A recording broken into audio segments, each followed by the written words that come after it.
Nakakahilig pala. Dito muna tayo.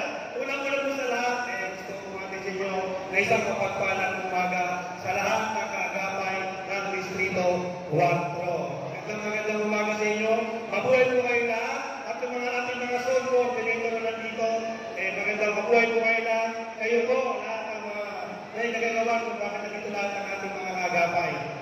Maraming salamat po sa inyo at kami po ay nabigyan ng pagkakataon na makapagpakilala sa inyo ng personal. Ako po, si Romeo Omen Bagay, 3 na Barangay Chairman po ako, dyan po sa Barangay 534 sa gilid ng Holy Trinity Church. Taong 2010 hanggang 2019 po ako naging Barangay Chairman dyan.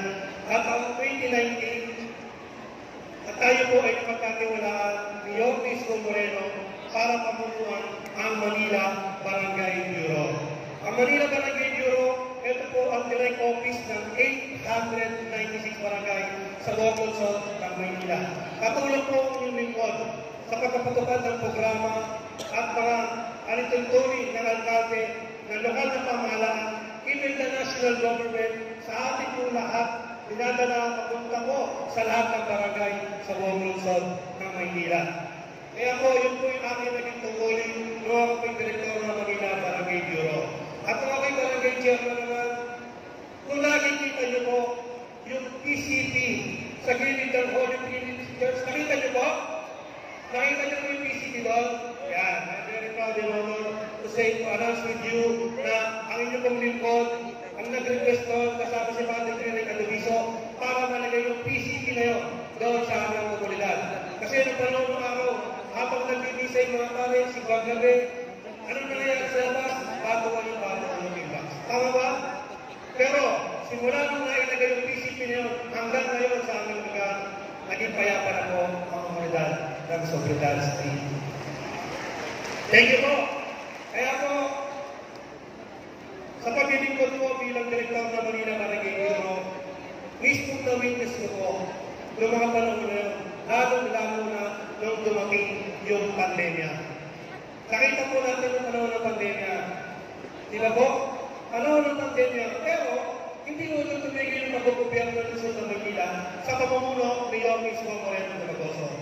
Kung makikita nyo sa mga ilang mga patawag kung kayo nakapunta, nakikita nyo po, pinipresenta ang lahat po ng mga nagawa ni Yormis Moreno sa pagpapatayo ng mga infrastruktura, eskwelahan, mga ospital, at yun ay nangyari sa panahon ng pandemya.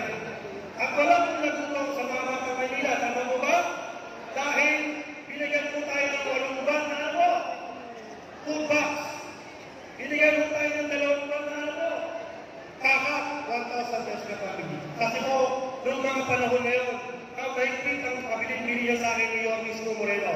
Direktor Bagay, botante, hindi botante, residente, hindi residente, basta inabot ng pandemic sa mga barangay sa Luzon ng Manila, dapat nakatanggap ng ayuda mula sa Luzon ng Manila. At nangyari naman po yun, tama po ba? Kaya po sa aking kaagapan na nandito ngayong umaga, sana po, mapagbigyan nyo, isang katulad ko na galing sa barangayan. Napakahirap po ang laban namin. Kung makikita nyo po sa tulad ko, may isang bago na galing sa barangayan na minsan naging direktor ng Manila Barangay Bureau. Sana po sa dati naman ako, mapagbigyan nyo ako na kayo po lahat ay aking mapaglingkuran. Pwede po ba? Kaya po, bago ko tapusin, lumakit ko sa inyo, tulad po, basta isa lang po yung aking nagpapakako sa inyo. Asahan nyo po sa tulong nyo. Kung ako'y pagbibigay nyo ng mag-isa sa magiging sentro sa mga dating panahon, pinapakako sa inyo. Ako po ang magiging kaagapay nyo sa konseyo. At tulad din mo sa PK, pwede ba ako kumanta? Basta lang. Pwede ba ako kumanta? Okay, para mo sa inyo na buhay ko kahit sa inyo lamang, hindi magbabago ang isip ko. Tunay ang pagtingin, sana ganon kayo rin sa akin. At kung sakali man kayo ay meron ng ibang dinadala,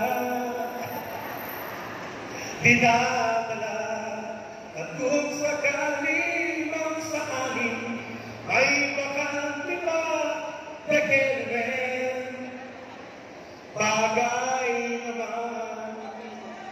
At kung sakali mapusuan nyo, taus-puso pasasalamat ko, servisyo ko'y alay sa inyo, baka sakali may sama nyo ako. Pagulito, maraming salamat po muli. Magandang umaga po sa inyo lahat. At palayo po tayo lahat ng buong mga kapal. Sabay-sabay po tayo.